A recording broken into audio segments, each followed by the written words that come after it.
You need it fixed, man. Call Adam Helpman. Fixing it fun, so hire it done. What happens when the gutter helmet freezes over in the winter? This is a question that gets asked a lot. Because a gutter helmet is not a magical system. You could still get an icicle, okay? If you're going to get icicle in your gutter, you could get an icicle in your gutter helmet. But this is an indication that there's something else going on. There's an insulation or ventilation issue.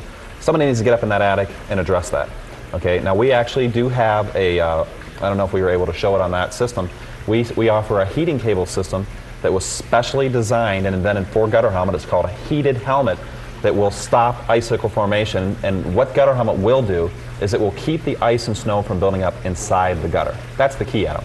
Okay, it's not magic, but it'll stop that ice from getting back in there, back up underneath the shingles and causing water issues. And we can actually put a heating system in there if they're having a problem and get the water to go where it's supposed to go. Okay, you know, and now that you're talking about it, let's talk about ice damming, because everyone says, oh, my roof, I put a new roof on 5 years ago and they did ice damming, ice and water shield. I won't have it anymore. Let's tell people what ice damming is, what causes it, and the proper solution for it, because gutter helmet actually is a positive in helping get rid of that as well, because of not allowing the ice to build up underneath and building it. So let's define for the there's viewer. Two ways we found that ice dams occur, Adam, and probably the main one is when the downspouts are blocked and occluded and the gutters fill up with ice, then the ice builds up onto the roof and creates an ice dam.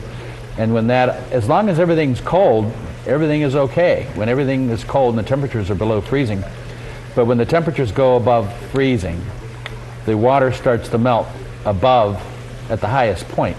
And then it can work its way underneath the shingles and cause water to come into the attic and into the kitchen and ruin your ceilings and your walls and so forth. And then you can get mold and it becomes a big headache.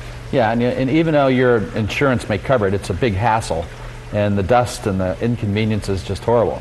The other main reason that the ice dams form is that there's a heat loss in the attic, and the heat is working its way up into the underside of the roof, warming the underside of the shingles, melting the ice and snow that rolls slowly down to the lowest part of the roof, the overhang, which is the coldest part of the roof, and it starts freezes. to freeze.